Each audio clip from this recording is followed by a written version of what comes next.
на чугунце означает День чугуночника.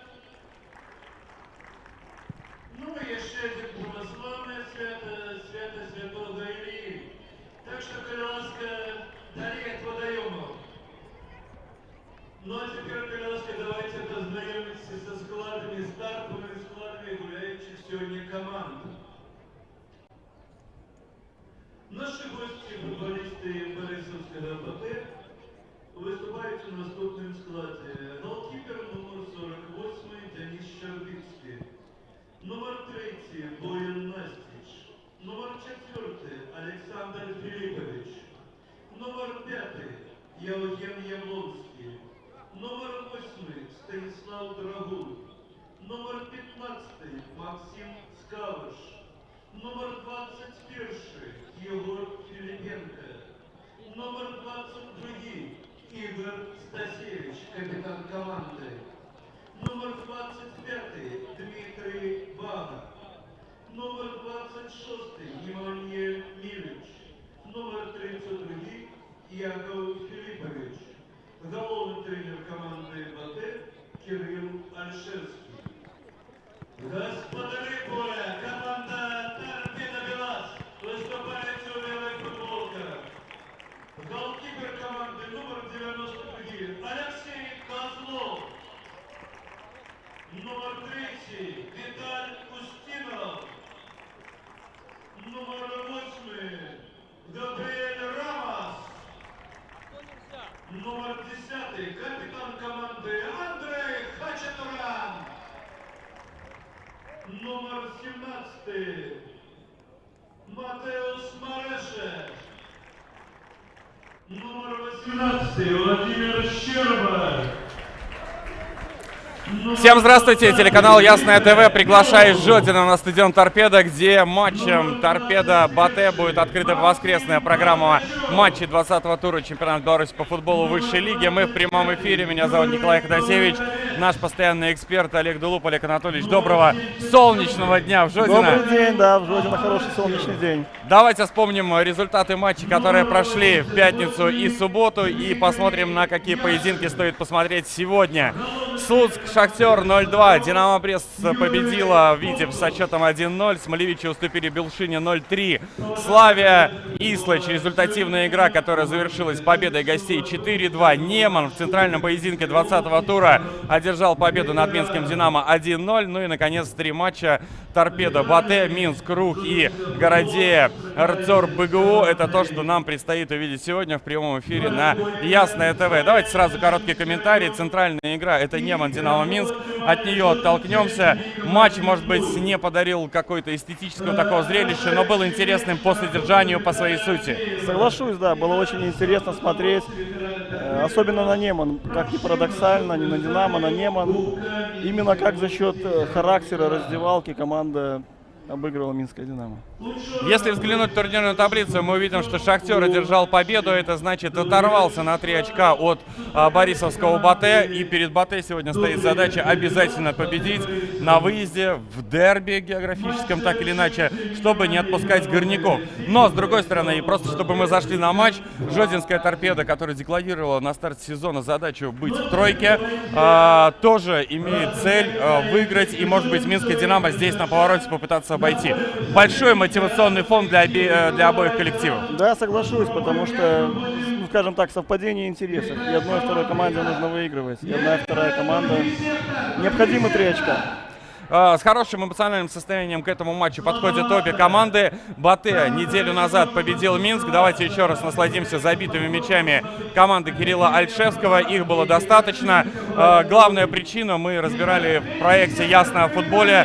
Причина кроется не столько в этой атакующей мощи, которую БАТЭ, может быть, по счету покажется, что продемонстрировала, сколько в некотором разобранном состоянии минчан. Еще раз повторимся. Да, нужно отталкиваться с другого. Соглашусь, что, наверное, на всей дистанции чемпионата это самая пропускающая команда лиги на данный момент — футбольный клуб Минск. Что Жодинская Торпедо из этого матча для себя должно было извлечь? Что необходим порядок прежде всего в опорной зоне. Но сегодня составы посмотрели: Хачатурян и Николаевич. Некоторые такие проблемы, наверное, преимущества в опорной зоне следует ожидать со стороны БАТЭ.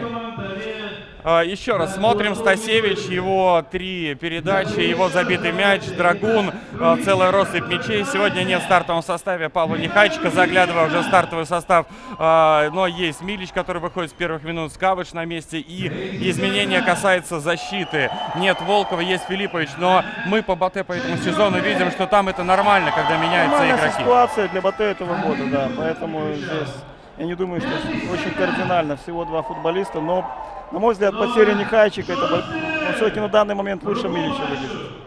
И давайте посмотрим, в каком состоянии пребывает Жодинская торпеда. Тоже после победы, тоже после россыпи забитых мячей. Но ворота Энергетика. Энергетик находится в кризисе на протяжении последних 3 недель. Жодинская торпеда поехала и, по сути, показала не только характер, но и хорошую реализацию. Соглашусь, но это та же история, что БАТЭ играл с Минском. Наверное, больше, скажем так, беспорядок в оборонительных порядках Энергетика приводил к взятию этих ворот. Атакующая игра Жодинского торпеда, сколько мы анализировали, Юрий Осипович Пунтус ее тоже подтвердил, это в большей степени импровизация. В матче против БАТЭ это может стать проблемой? Сложно сказать, но, наверное, вряд ли, потому что даже если контратакующая модель будет избрана, есть футболисты, Матеус, есть Рамос, есть Хачатурян тот же, есть сейчас Афанасьев появился, которые могут демонстрировать скорость на дистанции. То есть, если у них будет пространство за спиной, то они могут этим пространством воспользоваться. Тот фактор, что противостояние Жодинского торпеда и БАТЭ — это дерби, мы на этот психологический момент должны обращать внимание или не в такой большой степени? Это номер 1, наверное, фактор номер 1, потому что города, которые находятся рядом, и независимо от того, как турнирной таблице, где находятся команды, эти матчи всегда вызывают повышенный интерес. Вы долгое время проработали в Жодино, это было достаточно давно, но тогда дерби уже тоже было То же в порядке. самое, та же история, то же самое. Даже футболистов не нужно было настраивать на эти матчи, потому что это команда, скажем так, рядом находятся города, и всегда есть такое спортивное соперничество. Судя по тому, что вы слышите, здесь Сергей Пузанкевич, бессменный ведущий всех домашних матчей, разогревает аудиторию, и кажется, что ее достаточно. Я смотрю на вход, там тоже еще большая толпа людей. Сегодня такой хороший солнечный воскресный день, значит, наверное, поддержка будет гарантирована местной команде, но я думаю, что и приезжие тоже, расстояние небольшое. Абсолютно согласен, следует ожидать такой, может быть, перекличка секторов. Динамо БАТЭ против Торпедо Жодино. Но мы заходим на первый тайм. Здесь остается буквально несколько минут до того, как команда появится из-под трибунного помещения, прозвучит стартовый свисток. Первый тайм, он будет наполнен чем? Кто постарается взять контроль мяча, территорию, предъявит свои какие-то козыри? Я думаю, Жодино следует ждать стартового натиска со стороны Жодино. Ну а дальше уже игра подскажет, как и кому атаковать. Есть еще один принципиальный момент, хотя, наверное, уже не настолько принципиальный. То, что Юрий Пунтус, экс-главный тренер БАТЭ, давно уже забылось. Для Ересича, я думаю, что вряд ли. Не забылось? Ну, конечно, это же любая команда, ты же вкладываешь свое сердце, доставляешь часть своего сердца в этой команде. Поэтому для него это БАТЭ, наверное, не самый последний клуб. БАТЭ для любого соперника в чемпионате Беларуси хороший мотиватор, хороший раздражитель, это несомненно. Я задал такой стандартный банальный вопрос, как главный тренер одной команды будет относиться к матчу против своей бывшей команды, но мы не будем забывать о матче недельной давности в Молодечно. Юрий Осипович даже на 91-й минуте при таком комфортном счете все равно гнал подопечных вперед. Ну, Ересич, он человек эмоциональный, у него эмоциональная составляющая стоит всегда во главе угла. Для него это очень важно. Подпитывать футболистов своих вот этой энергетикой, которую он дает. Это номер 1, именно взбирать по энергетике, Торпедо Жодино. Ну что ж, я слышу уже о том, что призывают болельщиков поддержать команды, которые сейчас появятся из-под трибунного помещения. Хороший, классный, один из, наверное, центральных матчей, если так можно выразиться, наравне с тем поединком, который состоялся в Гродно. Интересная игра была в Бресте в пятницу между Брестским Динамо и Витебском. И у нас очередная порция отличного, вкусного блюда, воскресного, футбольного между Жодинским Торпедо и БАТЭ. Передаю слово комментаторам этой встречи. В перерыве обязательно увидим и обсудим все моменты этих 45 минут.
чемпионата Беларуси юношей среди сезона 2020 года Беларусьбанк.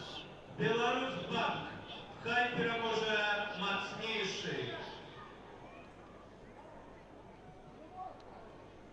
І звертайся до всіх активно на протягу усієї гульні підтримуємо свою команду, не шкодуємо становчих емоцій.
Ближе, Вел! Яблоко есть, дай ему подвинуть. Бело!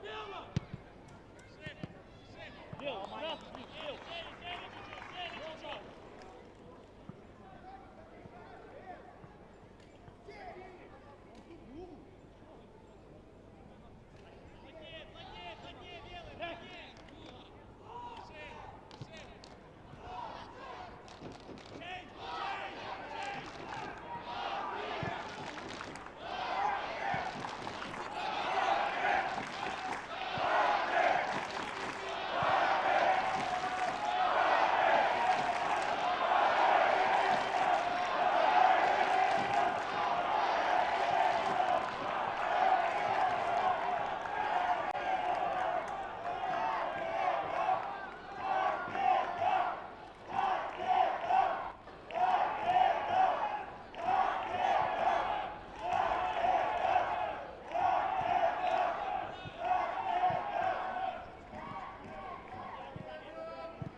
мяч команды Карина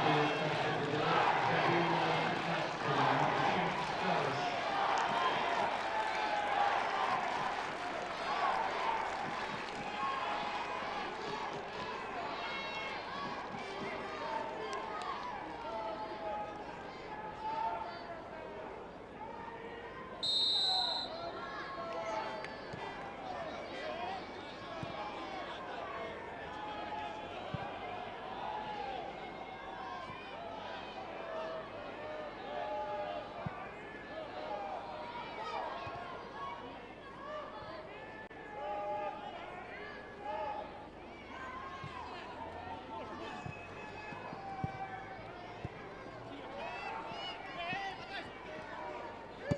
Дай!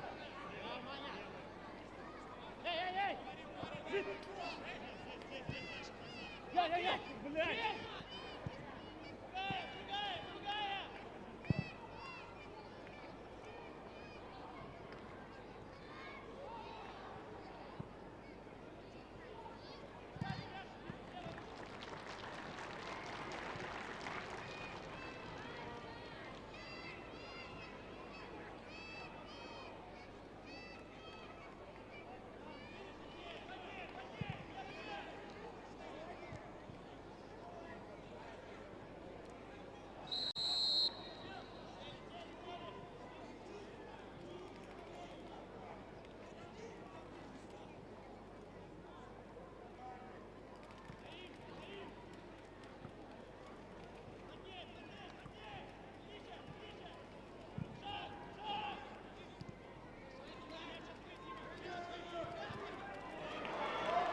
Офсайд! Офсайд! Макс, хорош, Макс!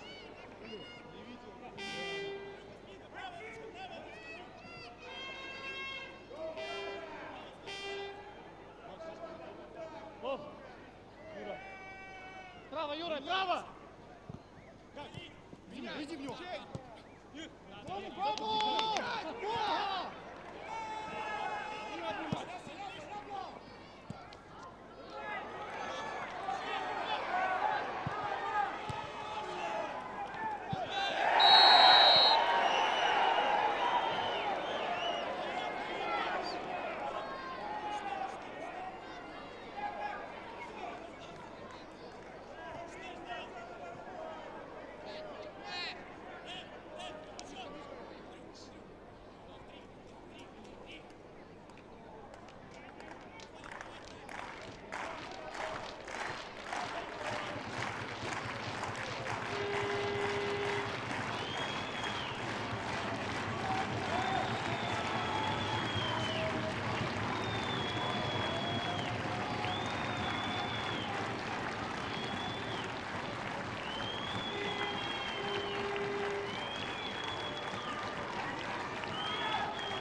Максик! Пошли, пошли! Давайте, скорость, скорость.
Пошли, Виталичка, пошли.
Ай, Маня.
Завершилося перше коло гульні.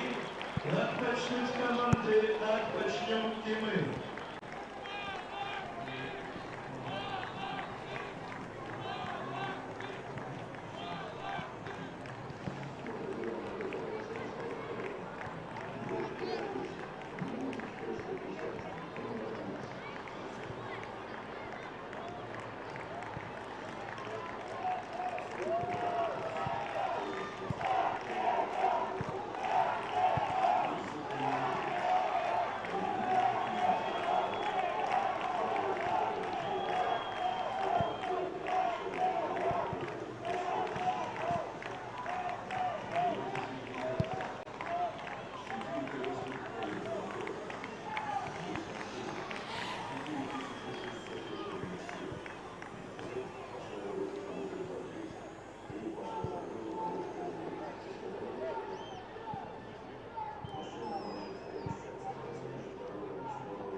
При счете 2-0 казалось, что игра завершена, но с голом Хачатуряна она только начинается. У нас есть 10 минут для того, чтобы обсудить все события первого тайма вместе с Олегом Дулуговым. Олег Анатольевич, еще раз добрый вечер. Мы работали до этой встречи. Да. Давайте сначала общими впечатлениями поделимся от того, что мы увидели на поле стадиона Торпедо. Здесь счет 2-1 в пользу борисовчан, но, наверное, есть и общее какое-то мнение. Общее мнение, то, что мы прогнозировали, достаточно неплохо начал Торпедо первый тайм. Торпедо начала первый тайм, но сразу же в первой контратаке пропустила. Причем так общее впечатление, там, где атаковали хорошо слева, там же и проблемная зона возникла, чем воспользовалась Батэ.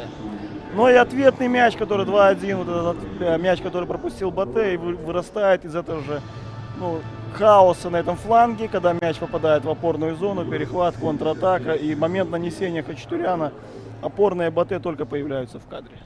Давайте мы, как орешки, эти голы, которые случились в первом тайме, сейчас пощелкаем и разберем. Итак, вот откуда родилась, скажем, ошибка Жодинского Торпедо. И, Олег Анатольевич, вам слово. Ну, здесь ситуация, вот мы говорим, левый фланг, бразильцы собираются рядом, пытаются между собой играть. И дальше при срыве атаки игроки Торпедо выбрасываются не коллективно, а по одному. Это детская ошибка. И после чего, скажем, действительно уже исполнение именно поймали на исполнение. Забегание, передача, завершение, пустые ворота. Здесь сыграно как по нотам. То есть проигранная борьба в центре поля, там достаточно мяч был. Проигранная и- борьба, и нужно было, если ты встречаешь в отбор, значит вся команда вступает. Но при контратаках есть правило. Если ты не уверен, нужно отходить в сторону своих ворот, расставляться и гасить скорость.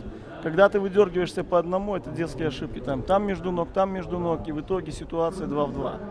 То есть вот от этой спешки и неправильного расположения и этот мяч между ног скользит тоже, да? Ну, естественно, ты и вроде всё. попадаешь на две ноги опорные, мяч между ног и дальше идет к сопернику.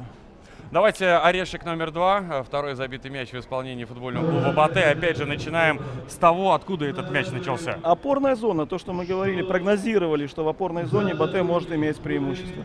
Перехват в опорной зоне, Скавыш, заход под Яшина, разница по скоростям, очень качественное открывание. Дальше идет практически 1 против 3. Появляется в кадре Стасевич, 2 против 4. Максим все правильно делает, наносит удар, и хорошо мяч отскакивает уже к Стасевичу. Но при этом нужно отметить, еще раз, отбор в опорной зоне, там, где было преимущество, качественное открывание Скавыша и завершение. В одном из интервью, по-моему, или в программе «Ясно о футболе» вы говорили о том, что Владимир Бушма для Жодинского торпеда значит очень многое. Глядя на этот забитый мяч, вратарь делал все, что мог. Сложный удар, отбивал влево. Бушма сыграл бы в этой ситуации как-то по-другому? Может быть, Бушма. Дело в том, что Бушма все-таки вратарь более старшего поколения. Эти вратари, они нацелены на ловлю мяча, не на отбивание в сторону. И плюс нужно брать, что антропометрия Бушмы все-таки выше, и прыжок лучше, он более мощный вратарь по сравнению с Козловым. Может быть, мяч просто взял бы намертво. Или ситуации. выбил в эту сторону, а не на створ Ну, ворот. это уже находясь как бы на такое ближнем. сослагательное наклонение. Это кто нравится, кто не нравится. Но, на мой взгляд, в этой ситуации Бушма бы сыграл более качественно. Давайте этот отрезок мы попробуем суммировать. Мы видели 2 контратаки футбольного клуба Батэ при ошибках, которые вы обозначили на фланге опорной зоне у Жодинского торпеда, и уже дальше в торопях не смогли перестроиться как следует.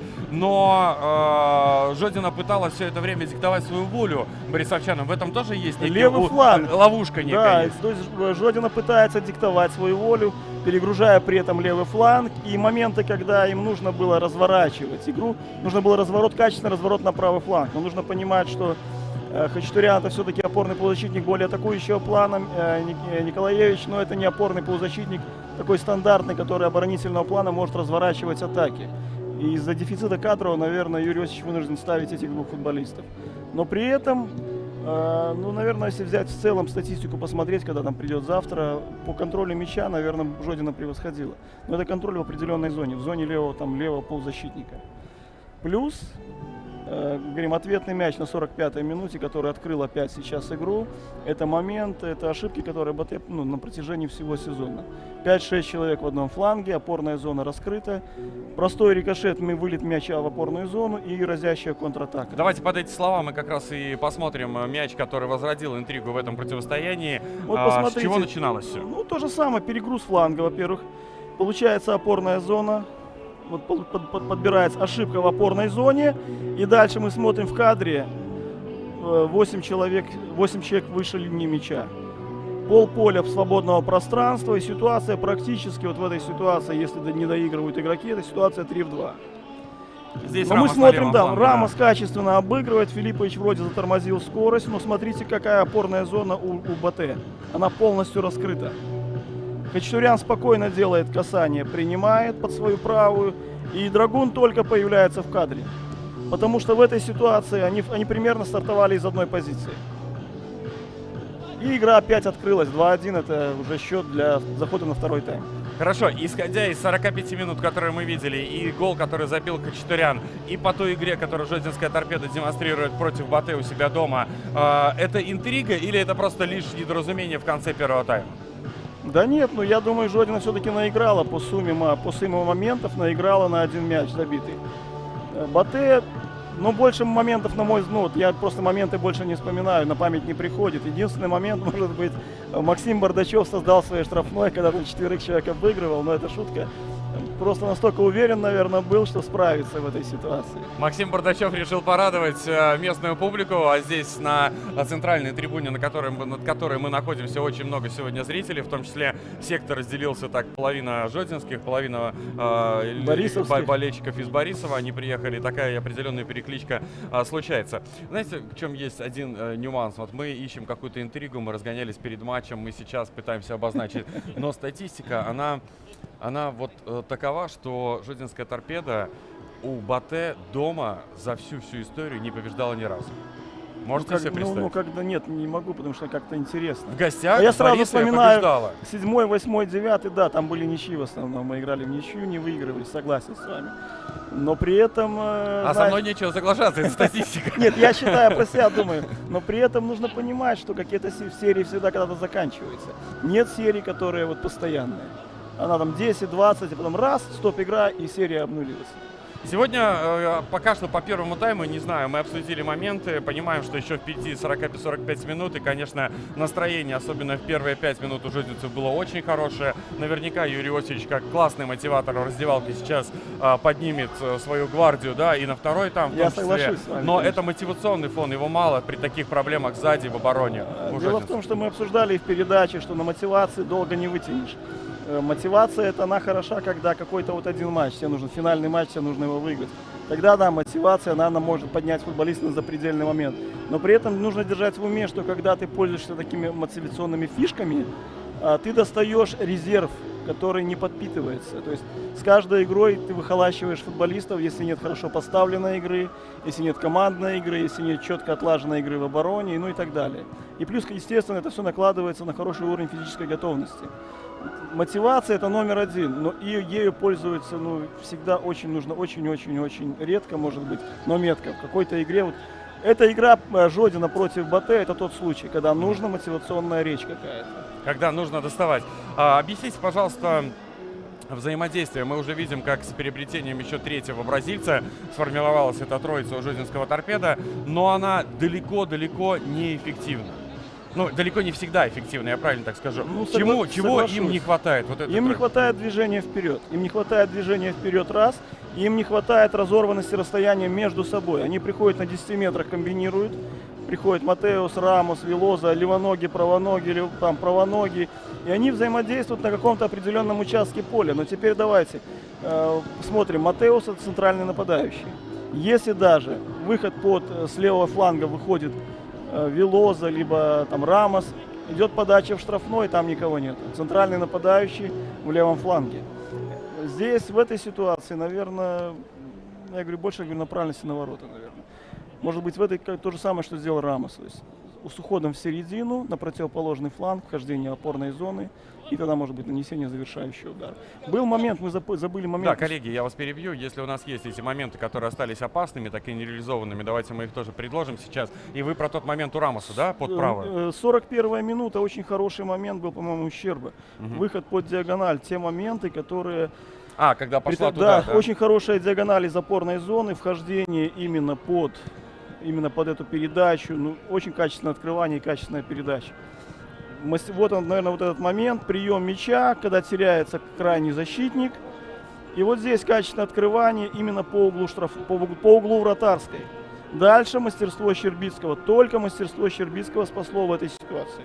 Добивание, тоже опять мяч пришелся в Щербицкого. Но это один из вариантов взламывания вот этой обороны Батэ. Потому что крайние защитники теряются, если есть перегруз. На левом фланге нужен опорный, который сможет развернуть. По этому матчу, может быть, если вы смотрели трансляцию, нам, может, не так по картинке заметно, но здесь на поле очень видно, когда после 20-й минуты чуть упали скорости с стороны жодинцев, из Батэ тоже, единственный энерджайзер, который заставлял команду двигаться, в принципе двигаться, это Хачатурян. У него сколько вообще здоровья? Но вы его Андрей знаете, Хачатурян, просто в этот матч... Вот не... был момент, вы тоже заметили, все вроде стали, Батэ перекатывает мяч, и тут Хачатурян просто бежит, потому что нужно заводить просто самого себя и всех. Нужно понимать, что это очень Во-первых, качественный игрок по техническому оснащению для нашего чемпионата. Второе, это действительно игрок уже сложившийся. Игрок, который поиграл в России и который ведет за собой лидер в раздевалке. В раздевалке, на поле и за полем. И это очень редкое сочетание качеств Хачатурян. Поэтому не случайно он, наверное, капитан в Жодинском торпедо. И вот он действительно, он как надо, и в конечном итоге он забивает этот ответ, ну как бы сокращает разницу именно Хачатурян. Но это же нужно было пробежать эти 60 метров на максимальной скорости, принять мяч под правую и исполнить. А у него шикарный удар, да? Из 40 у него, может пальнуть. Ну, бытность там, когда мы работали с ним, не знаю, у него в последнее время чуть меньше, не знаю, с чем это связано.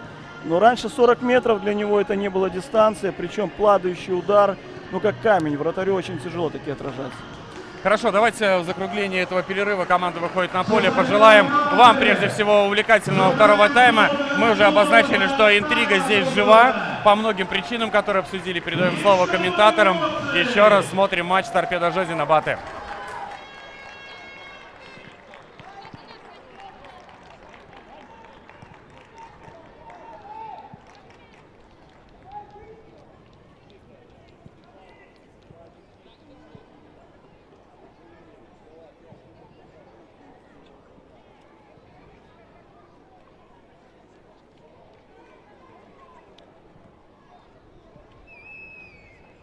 У перерыву отбылася замена в команде Торпедо Белас. Замес номер 77 Михаила Афанасьева. Дякую за гольну. На поле под 90 номер выступил Дмитрий Анцелевский. Беларусьбанк, генеральный партнер чемпионата Беларуси по футболу высшей лиги сезона 2020 года.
матчі присутніче 3640 глядачів.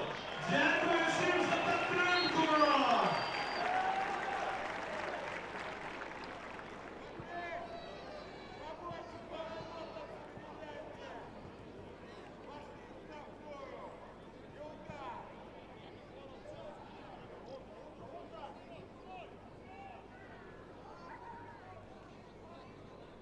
Димочка, за спину вперед, все открывать. Не надо в эти недозачи, не надо это футбол.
Никита! Никита! Николаев!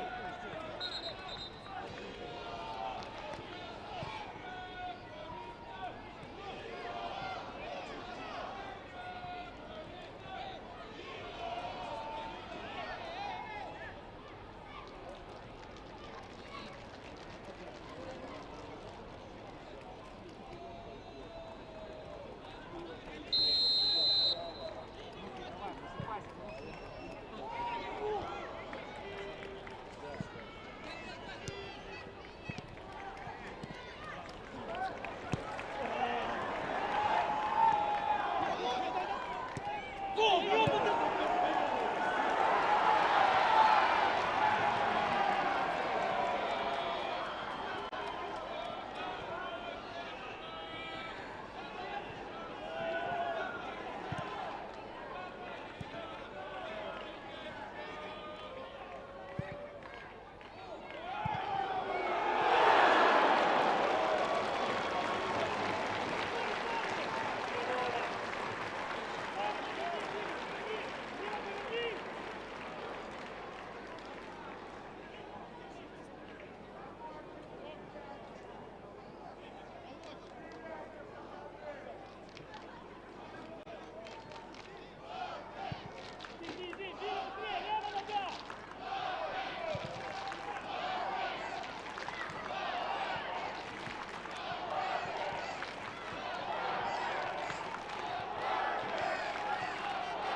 Замена в команде Таркена Белас.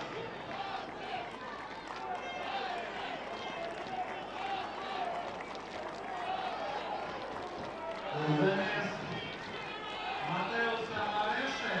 Взято за больно. На поле вступил Никита Николаевич. Закрутил мяч. Ворота команды Вате Борисов. Забил номер 8. Габриэль. Номер 8. Габриэль. Номер 8. Габриэль. Номер 8. Габриэль.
Третій м'яч ворот команди Банти Борисов забив номер 90 Дмитрий Анчаровський!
Андрюшенька, назад, Андрей!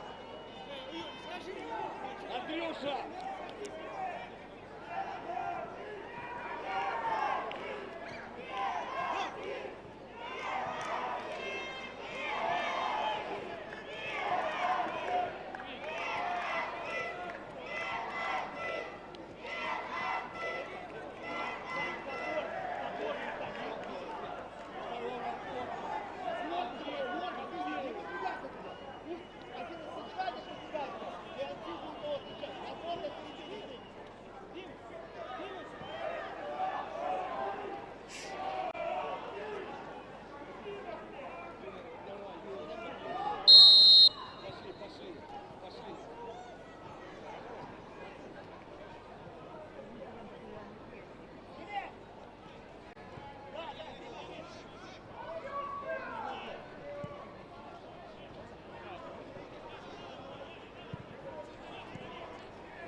Степанов! Степанов!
Замена в команде Бактериса. Замес номера 22 Игоря Стасевича взят завольнен. На поле под 94 номером выступает Луган.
Замена в команде Торпедо Белас. Замес номера 20 Риппе Белосу, взятую Сугуну.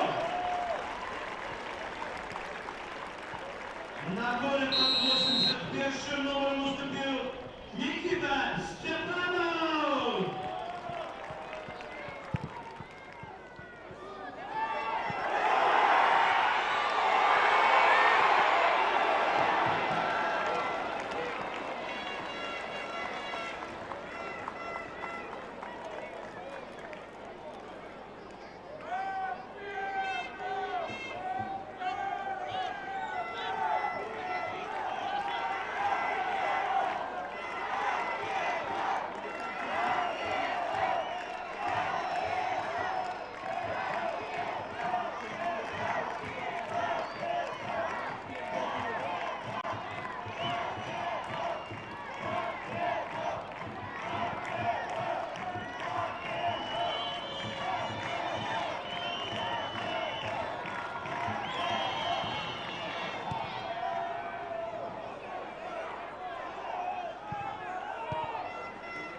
Друга заміна у команді Бати Борисов. Замість номера 4 Олександра Філіповича, дякую за броню. На полі под 19 номером бил Дмитрий Бессмертный.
У команде БТ отбросье 30 минут. Замість номера 25 Дмитрий Баки. На поле под 9 номером выступил Боян Дубаевич.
Для основного часу другого тайму футбольний мінімум 3